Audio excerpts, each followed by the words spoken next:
Assalamualaikum warahmatullahi wabarakatuh. Sobat RH sekalian, jumpa lagi kita di channel yang keren ini, Keren Cadas. Tidak semeriah seperti edisi-edisi sebelumnya, karena hari ini saya mau berefleksi lagi. Kalau kemarin saya berefleksi mengenang ibu saya yang sudah mendahului kami, keluarga, ini refleksi tentang ayah yang jauh lebih lama sudah meninggalkan kami semua, yaitu tanggal 10 Juni 1996. Persis hari ini, saat video ini diambil, sudah pukul 1.30 dini hari. Jadi memang tanggal 10 Juni, dan saya ingin berefleksi mengenang almarhum Haji Harun. Jadi kalau nama saya Refli Harun, Refli itu nama panggilan saya, Harun itu nama ayah saya. Tapi bukan Harun Al-Rasyid. Harun Al-Rasyid adalah profesor hukum tata negara dari Universitas Indonesia yang meninggal pada tahun 2014. Ayah saya hanya pegawai biasa saja, terakhir pegawai di Telkom, ya. Sudah menjadi PT Telkom, tapi pada waktu itu namanya macam-macam, Perumtel dan lain sebagainya.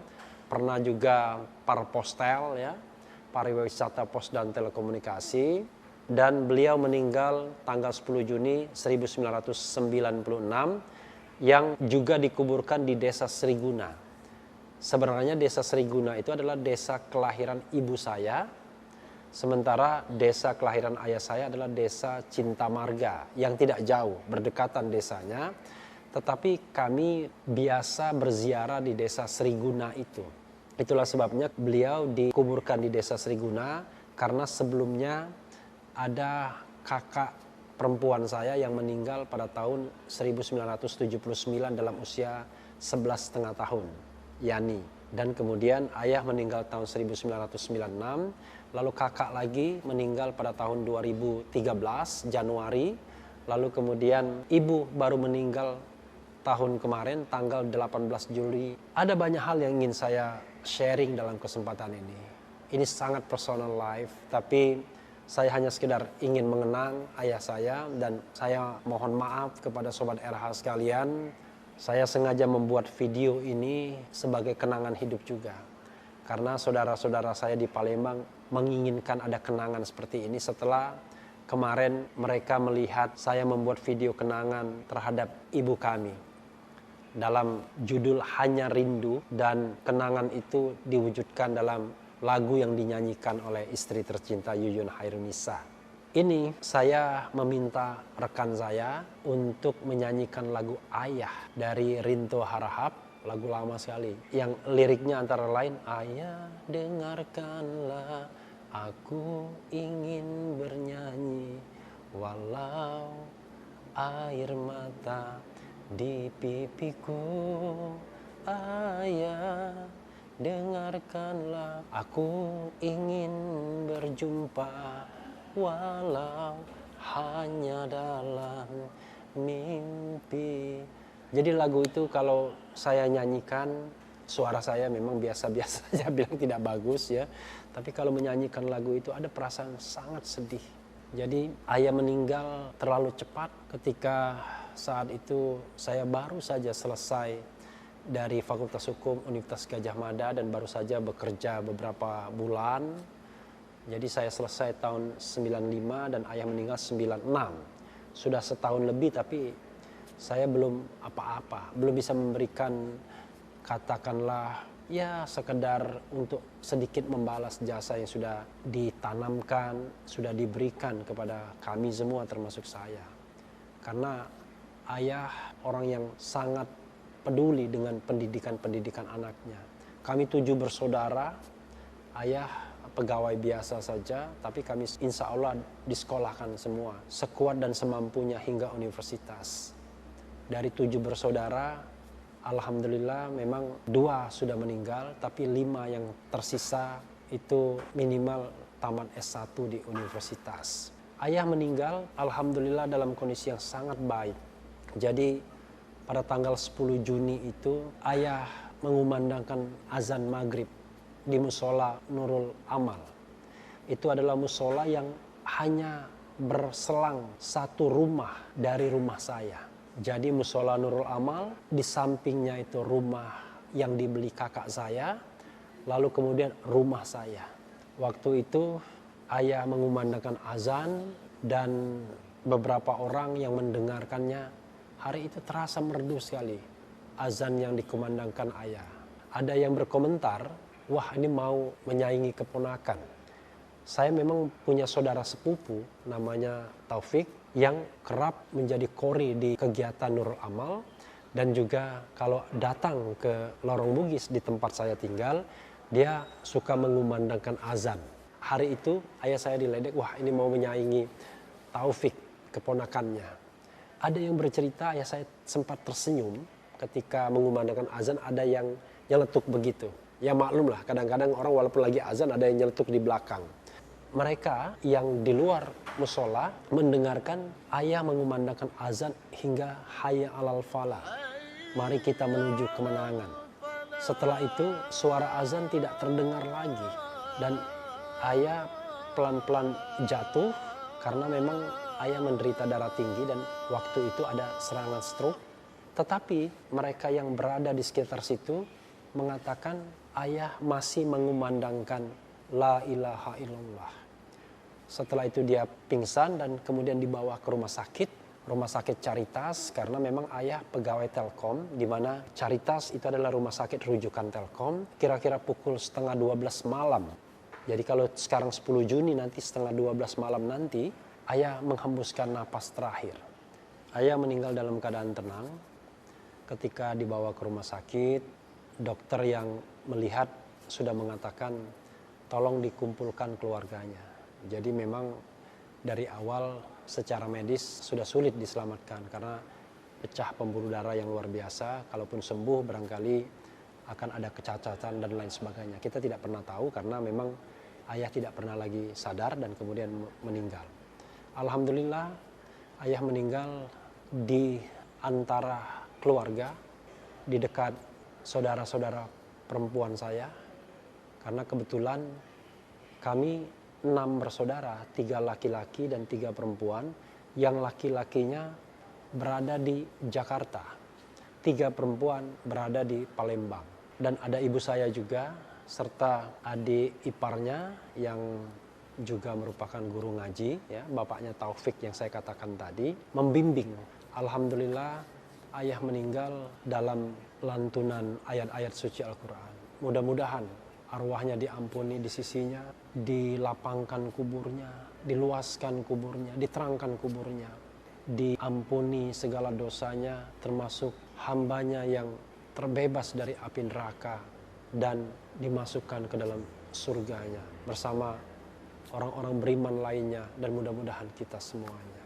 Jadi waktu itu saya sudah bekerja di Jakarta, saya wisuda tahun 95, tahun 96 saya bekerja di waktu itu tabloid milik Kompas Gramedia, dan ya sekitar pukul 7 saya ditelepon oleh tetangga saya ingat namanya Om Rohim, yang mengatakan kalau ayah saya pingsan, dibawa ke rumah sakit dan saya disuruh pulang. Saat itu saya kos bersama kakak saya yang kebetulan masih bujangan juga di daerah Jakarta Selatan, Gatot Subroto, dan kami kemudian bersama kakak yang lainnya yang tinggal di Bekasi dan sudah berkeluarga serta sudah mempunyai anak, bertiga kami berangkat ke Palembang. Tetapi pada waktu itu kami sama sekali tidak berpikir rasional untuk menunggu pesawat paling pagi esok harinya. Karena mungkin karena pada waktu itu kami masih semua baru bekerja, tidak punya uang dan lain sebagainya. Jadi yang kami pikirkan adalah menempuh jalan darat, naik bus. Akhirnya kami baru bisa sampai tengah hari, kira-kira pukul 12 atau pukul 1. Padahal kalau kami naik pesawat pagi, datangnya jauh lebih cepat. Dan ketika kami datang bertiga, laki-laki di antara semua kami berenam itu, ayah sedang dimandikan.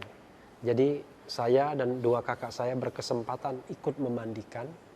Setelah itu ikut menyolatkannya di Musolah Nurul Amal dan kemudian juga ikut menyolatkannya sekali lagi di Desa Sriguna sebelum akhirnya dikuburkan. Jadi saya masih beruntung karena masih sempat memandikan dan menyolatkannya. Tapi seperti yang sudah saya ceritakan terhadap ibu saya tidak sempat menemani ketika beliau menjemput ajalnya, tapi juga tidak bisa memandikan dan menyolatkannya karena saya masih berada di luar negeri pada waktu itu menghadiri wisuda seperti yang sudah saya ceritakan. Jadi itulah sekelumit cerita tentang berpulangnya ayah tercinta. Saya hanya ingin mengenang ini sebagai sebuah episode hidup dalam keluarga kami, keluarga Harun. Dan mudah-mudahan sekali lagi tanpa bermaksud riak kepada Sobat RH sekalian, izinkanlah saya menceritakan ini sebagai sebuah kenangan. Setiap manusia punya kelebihan, punya kekurangan, punya pahala, punya dosa. Mudah-mudahan ayah diterima di sisinya. Mudah-mudahan ayah dibebaskan dari siksa kubur. Seperti juga mudah-mudahan kita semua diterima di sisi Allah Subhanahu wa taala dan dibebaskan dari siksa kubur, diterangkan kubur kita semua pada saatnya nanti. Sobat Era sekalian, banyak kenangan dengan almarhum Haji Harun. Beliau bukanlah sosok ayah yang lively, yang komunikasinya lancar dengan anak-anaknya. Beliau termasuk sosok yang kaku, tapi sangat penyayang. Jadi dalam diamnya dia menyayangi kami semua, terutama beliau ingin sekali anak-anaknya bersekolah. Karena beliau sendiri hanya tamatan ST sekolah teknik dan sampai kelas 2 saja ketika beliau melamar ke Telkom dan diterima bekerja. Ya tentu dengan bekal pendidikan cuma tamatan ST bisa dibayangkan karir beliau biasa-biasa saja. Ya. Hal tersebut karena memang hidup beliau yang tidak seberuntung anak-anak lainnya. Dari kecil dia sudah ditinggalkan oleh ibunya dan dia harus berusaha sendiri untuk bersekolah. Termasuk bersekolah dari Cinta Marga ke Palembang. Pulang sekolah beliau harus mencari makan sendiri, ikutan-ikutan kerja agar bisa menyambung hidup. Sementara yang saya tahu, yang saya pahami, memang kakek tidak memberikan biaya. Jadi betul-betul dia hidup mandiri. Itulah sebabnya ketika ada tawaran bekerja, kesempatan bekerja, dia melamar dan ketika diterima dia tinggalkan sekolahnya yang masih sekolah teknik pada waktu itu. Baru kelas 2, jadi belum tamat sama sekali, belum tamat SMA. Jadi cuma berbekal sampai tamat SMP lalu kemudian masuk sekolah teknik. Tapi untunglah ayah adalah orang yang tekun, gigih, sehingga ayah memiliki kemampuan yang barangkali agak jarang dimiliki orang Telkom di Palembang. Jadi walaupun ayah orangnya keras kepala, sukar berkompromi, tetapi beliau tetap terpakai. Karena ayah sering sekali diberangkatkan keluar kota untuk mengurusi mesin-mesin yang kalau dulu istilahnya, saya lupa, overhaul apa. Ya tentu mesin-mesin Telkom tidak bisa dibandingkan dengan sekarang, di mana sekarang era digital dengan komputer dan lain sebagainya. Kalau dulu mesinnya besar-besar sekali. Saya pernah ikut satu kali ke entah kantor cabang, entah itu kantor satelit beberapa ratus kilo dari Palembang, namanya Panggung Pinang, dan saya memang melihat ayah bekerja di situ. Itulah yang menyebabkan kami bisa sustainable karena ayah mendapatkan uang tambahan karena dinas luar kota. Jadi setiap bulan ada saja dinas luar kota yang didapatkan ayah. Tapi karena namanya pegawai dengan anak 7, ya kami hidup pas-pasan saja. Tidak juga kelaparan, tapi tidak juga berlebihan.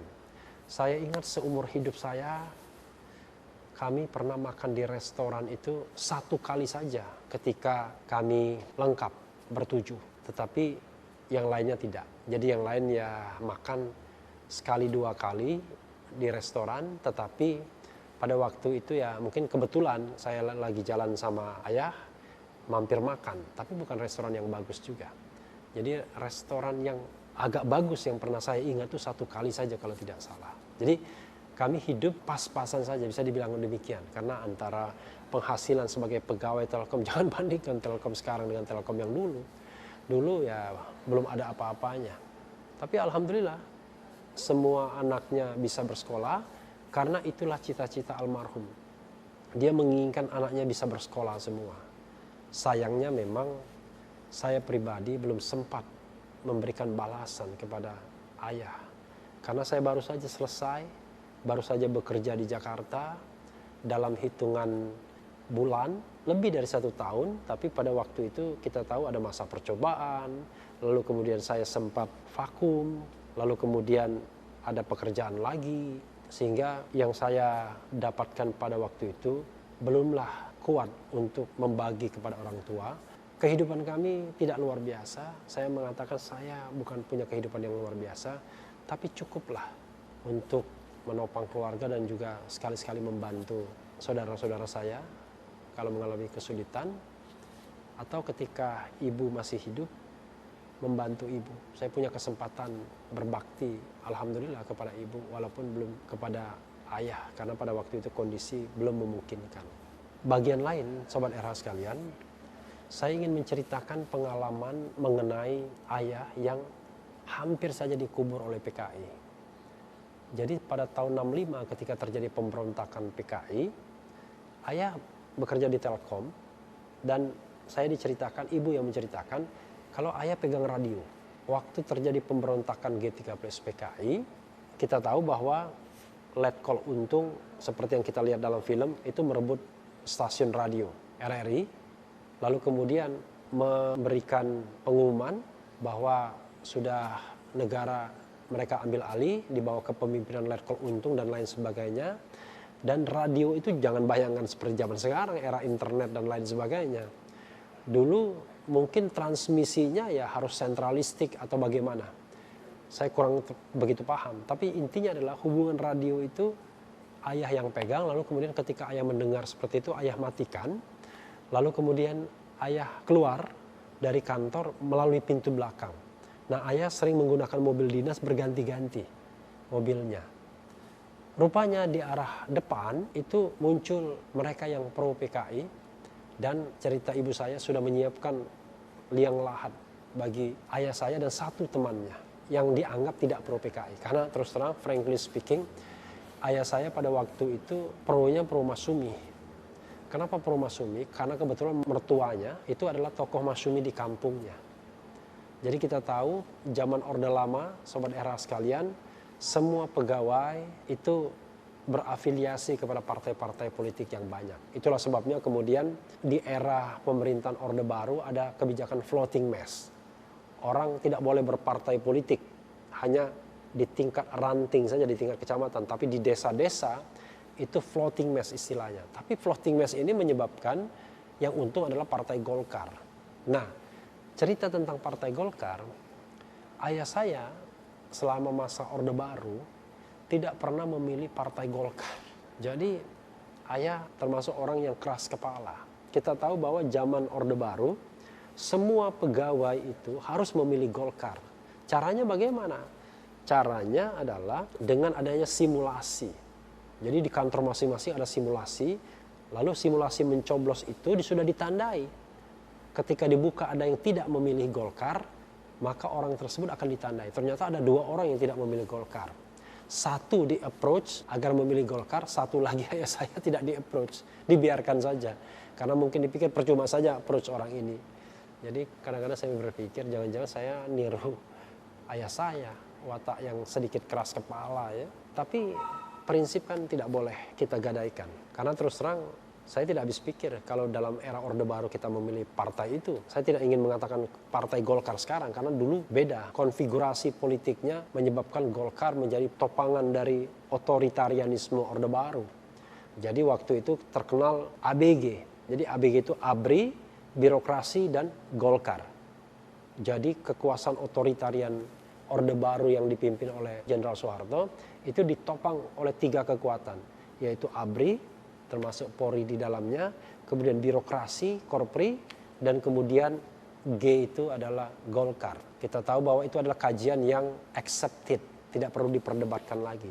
Dan pada waktu itu bayangkan, ayah tidak memilih Golkar sebagai partai pilihannya. Jadi bayangkan, kira-kira kalau ada pegawai yang bandel dalam tanda kutip seperti itu, karirnya moncer enggak? Saya kira akan berat. Ya itulah mungkin ayah menurunkan prinsip itu ke saya. Jadi apa boleh buat ya, bagi saya value jauh lebih penting ketimbang insya Allah jabatan. Saya sudah katakan berkali-kali, jabatan itu bisa kita dapatkan, tapi jangan juga takut kehilangan jabatan. Saya mengatakan kalau kita memperjuangkan value, nilai, maka tidak pernah kalah kita. Kita tidak akan pernah kalah dan tidak akan pernah salah. Karena yang kita perjuangkan adalah value, nilai. Dan nilai itu insya Allah nilai yang kita yakini. Misalnya nilai yang kita yakini itu adalah nilai-nilai yang kita pelajari sebagai nilai yang baik. Kalau misalnya dalam berpemerintahan, ya good governance dan clean government. Jadi asas-asas umum pemerintahan yang baik, menghindari konflik of interest dan lain sebagainya. Itulah sebabnya saya misalnya mengkritik wakil menteri yang jabatan rangkap. Saya bilang tidak masuk akal. Termasuk juga jabatan rangkap di birokrasi dengan alasan bahwa mewakili pemegang saham. Padahal siapapun yang ditunjuk oleh Kementerian BUMN ya pasti akan menjadi pemegang wakil dari pemerintah. Dan beberapa prinsip lainnya yang saya tidak setuju seperti presidensial threshold misalnya, Perpu Ormas yang menurut saya tidak kompatibel, tidak sesuai dengan ilmu yang saya pelajari. Dan saya tahu kalau kita melawan arus jauh lebih berat dibanding kita menunggangi arus. Tapi saya katakan tadi, kalau yang kita perjuangkan adalah value, maka tidak pernah kalah kita. Kita tidak akan pernah kalah dan tidak pernah salah. Tapi kalau orang memperjuangkan kekuasaan, memperjuangkan jabatan, maka dia akan kalah suatu saat, dia akan kecewa suatu saat. Jadi saya berbahagia. Seorang Hatta misalnya, Muhammad Hatta, selalu harum. Karena Hatta memperjuangkan nilai. Walaupun dia akhirnya harus mengundurkan diri sebagai wakil presiden ketika dia tidak cocok lagi dengan Bung Karno. Tapi Hatta adalah seorang yang harum di dalam sejarah Republik Indonesia karena dia memperjuangkan nilai, bukan kekuasaan. Sobat RH sekalian, hal lain yang ingin saya bahas adalah mengenai ayah saya, seorang yang uangnya nggak banyak. Karena pegawai biasa saja. Jadi hanya mengandalkan gaji setiap bulan yang harus didistribusikan kepada istri dan 7 orang anak. Saya ingat kalau ayah pulang, karena saya 2 dari bungsu, dengan motor bututnya, kemudian kami akan minta uang. Jadi kalau dulu anak kecil kan selalu berpikir seolah-olah kalau ayah pulang dari kantor itu bawa uang. Itu yang kami pikirkan. Dan zaman dulu kan pulang kantor itu kira-kira jam 1:30 saja. Sabtu masuk dan pulangnya jam 1:30 saja. Jadi sudah pulang, lalu kami selalu minta uang. Saya dan adik saya yang bungsu. Juga kakak saya. Karena berpikir bahwa dia pasti bawa uang. Kadang-kadang di kantongnya saya lihat ada uang receh dikasihkan kepada kami. Saya tidak menyadari bahwa sesungguhnya betapa tidak banyak uangnya ayah saya. Tapi untunglah kami semua bisa bersekolah walaupun pas-pasan. Ada suatu masa misalnya saya tahu sendiri bahwa ibu sama sekali nggak punya uang untuk membayar sekolah atau uang semester kakak saya yang kuliah. Jadi terpaksa pinjam ke tetangga. Saya tahu betul itu. Dan juga ibu harus banting tulang untuk menambah pendapatan. Terutama ketika ayah harus sekolah di Bandung dalam beberapa bulan. Artinya tidak ada tambahan pendapatan kecuali gaji. Karena tidak mungkin lagi berangkat kemana-mana. Jadi ibu termasuk orang yang struggle dalam memberi bantuan, dalam mensupport ayah melalui kegiatan-kegiatan yang ya mungkin tidak menghasilkan uang banyak tapi lumayan untuk mensupport. Misalnya kebiasaan almarhumah membuat arisan. Arisannya dulu aneh-aneh, salah satunya arisan piring. Macam-macam. Beliau misalnya menjualkan baju atau bahkan pernah jual beras juga dan lain sebagainya. Tapi kami sendiri tidak pernah merasa bahwa kami adalah orang miskin. Tapi tidak juga merasa bahwa kami adalah orang kaya. Mobil misalnya, ketika ayah meninggal, ya mobil yang ada hanyalah mobil bekas. Mobil, saya lupa mereknya, yang jelas persnelingnya itu persneling yang nempel di dashboard, bukan nempel di bawah. Saya waktu itu bahkan tidak bisa membawa mobil. Saya pun sebenarnya orang yang bisa nyetir mobilnya itu baru-baru saja. Bahkan istri saya yang mengajari saya mobil, bayangkan. Baru tahun 2000 saya bisa nyetir mobil. Kalau saya misalnya hidup seperti saat ini, saya sudah merasa bersyukur sekali. Karena saya memulai hidup dari nol, dari keluarga biasa-biasa saja. Ketika menikah, starting from zero, benar-benar from zero bersama istri yang sama-sama baru mengarungi hidup di lautan Jakarta. Sobat RH sekalian, ayah yang dia inginkan dua saja. Satu, bisa memberikan makan enak kepada anak-anaknya. Kedua, menyekolahkan anak-anaknya. Karena dua hal itu yang dia tidak dapatkan selama hidup ketika kecil. Jadi bisa makan enak, karena untuk makan enak itu berarti dia harus membeli dengan uang ekstra dan dia sendiri nggak punya uang. Yang kedua adalah harus bersekolah tinggi karena pendidikannya hanya sampai ST kelas 2 saja. Jadi dia bertekad itu kepada kami. Untuk yang sekolah, alhamdulillah 5 kami semua bersekolah dan minimal tamat strata 1. Tapi untuk makan enak saya tidak tahu kapan itu bisa terrealisasi. Tapi minimal alhamdulillah kehidupan kami saat ini baik-baik saja. Saya merasa tidak berlebihan tapi tidak juga kurang. Saudara-saudara saya tidak berlebihan, tidak juga kurang. Tapi paling tidak kalaupun ada kekurangan di sana sini, kami bisa saling support untuk menjalani hidup yang sangat normal layaknya masyarakat kebanyakan. Jadi tidak juga bermewah-mewahan, tapi insya Allah tidak juga kelaparan. Karena sebagai orang yang memiliki pendidikan tinggi, saya memiliki banyak alternatif profesi. Pernah menjadi komisaris utama di BUMN. Masih juga sering dipercaya sebagai katakanlah tenaga ahli, staf ahli di lembaga-lembaga yang ada. Dan saya juga tidak pernah mengatakan kemana-mana kalau saya adalah seorang advokat. Jadi saya juga beracara di Mahkamah Konstitusi, terutama kalau ada sengketa-sengketa pilkada dan lain sebagainya. Saya juga masih berbicara di forum-forum seminar yang ya bisa mendapatkan penghasilan tambahan juga. Saya juga kadang-kadang dijadikan saksi, dijadikan ahli dalam pengadilan, terutama di MK. Jadi insya Allah kalau sekedar untuk makan, barangkali Allah sudah memberikan yang terbaik. Jadi cita-cita almarhum bisa tersampaikan. Sobat era sekalian, satu lagi yang ingin saya ceritakan, sesungguhnya ketika ayah meninggal, itu ayah meninggal hari Senin, Selasanya beliau sudah berjanji untuk berburu dengan teman-temannya. Jadi ayah saya punya hobi yang tidak diturunkan ke anak-anaknya, yaitu hobi berburu. Ketika pada waktu dulu hutan-hutan di Sumatera Selatan terutama itu masih dipenuhi oleh rusa, ayah sering berburu. Jadi pada hari Selasa pagi itu temannya telepon menanyakan kemana ayah saya, kok belum datang. Lalu kemudian kakak perempuan saya mengatakan kalau ayah saya sudah pergi. Dia bilang, loh kemana kok nggak nyampe-nyampe, nggak ketemu.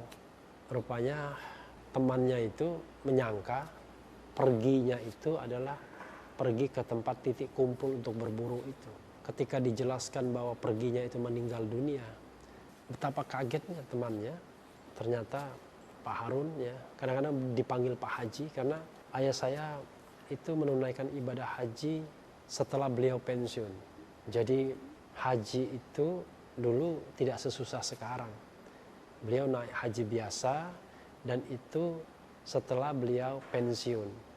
Jadi kalau di Telkom itu pensiun itu mendapatkan semacam uang pensiun lumayan, lalu kemudian beliau sempatkan untuk naik haji bersama ibunda kami. Itu sekitar tahun 90. Kebetulan pada tahun 90 itu adalah haji yang luar biasa. Karena apa? Karena ada tragedi Mina, terowongan Mina. Kita tahu bahwa ada ratusan jemaah haji yang meninggal dunia, dan itu setelah kejadian melewati terowongan Mina untuk melakukan atau melontar Jumroh Aqobah. Nah waktu itu ayah dan ibu sudah melontarkan Jumroh Aqobah dan mau pulang ke kemahnya. Tapi ketika belum masuk terowongan Mina, orang kemudian mengatakan mundur. Ternyata di terowongan Mina itu terjadi insiden, orang saling injak, terhimpit, dan akhirnya banyak yang meninggal dunia, terutama jemaah yang berasal dari Indonesia. Untunglah pada waktu itu ayahanda dan ibunda masih selamat. Saya yang waktu itu sudah di UGM di Jogja, sempat menangis karena kita tidak tahu bagaimana kabar beliau selama beberapa hari. Ayah saya orang Telkom. Orang bilang, masa Pak Harun tidak menghubungi saudaranya, tidak menghubungi rumah di Palembang, karena kami punya nomor telepon. Walaupun saya katakan kami hidupnya biasa-biasa saja, tapi karena pegawai Telkom kami punya telepon rumah. Dan itu suatu kemewahan ketika orang punya telepon rumah pada tahun-tahun 90-an awal itu, atau 80-an itu, ya, terutama 70-an. Kalau 90 awal masih sedikit sesungguhnya orang yang punya telepon, tapi kami punya karena pegawai Telkom. Kami akhirnya mendapatkan kabar bahwa beliau selamat. Jadi ayah dan ibu sudah berpulang dan tidak ada yang bisa dilakukan kecuali 3 hal untuk menyelamatkan beliau yang sudah di alam sana, yaitu ilmu yang bermanfaat. Mudah-mudahan ada ilmu yang pernah diberikan baik almarhum maupun almarhumah sehingga ilmu tersebut bisa terus mengalirkan pahala. Yang kedua, amal jariah. Mudah-mudahan ada amal jariah yang diberikan dengan ikhlas sehingga juga bisa mengalirkan pahala. Dan terakhir tentu doa anak soleh. Saya kadang-kadang merasa banyak sekali berdosa dalam hidup kita.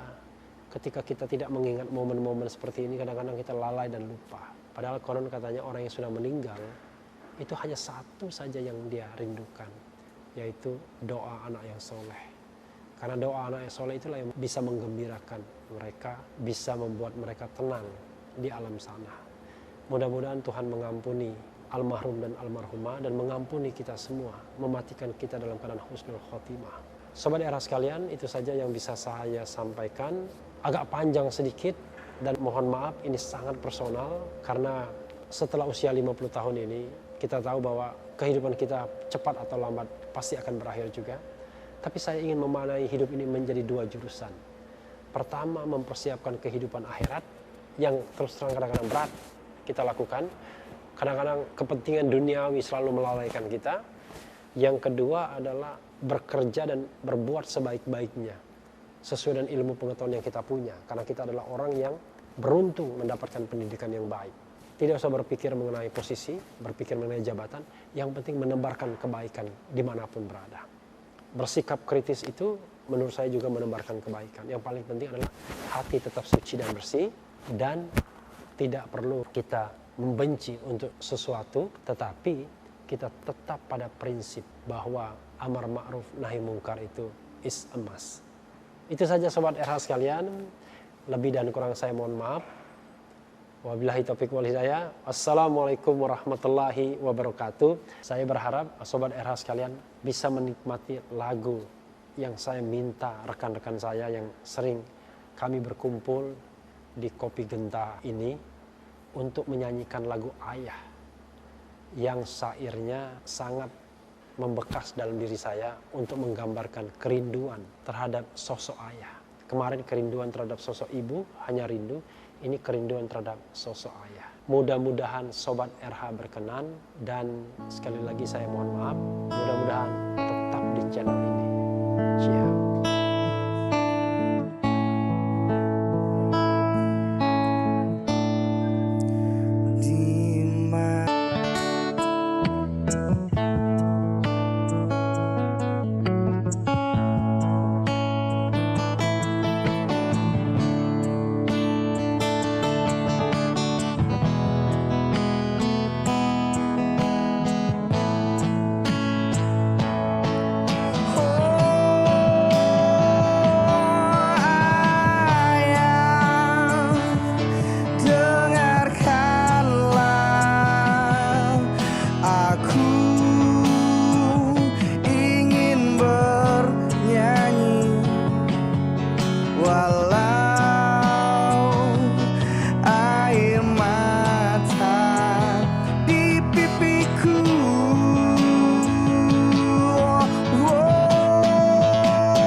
tafakurku di malam hari, di waktu yang sesunyi ini, tak kuasa ku menahan sedih dalam hari yang terus berganti. Seberapa lagi perjalanan hidup yang Kau berikan, ya Tuhan. Tak seberapa amal dikerjakan dibanding dosa yang kami lakukan.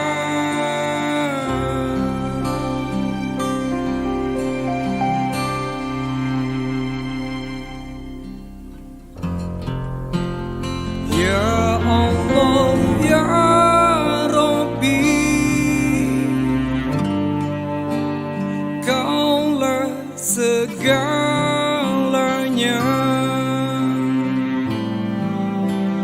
Kau tempatku berpasrah, hamba tunduk menyerah. Ya Allah, ya Rabbi, ampunkan segala dosa, akhirkanlah kami dengan husnul khotimah.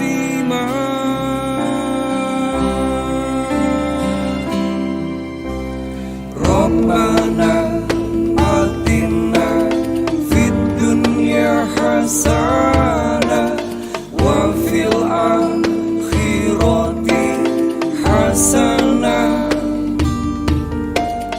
Rabbana atina fid dunya hasanah wa fil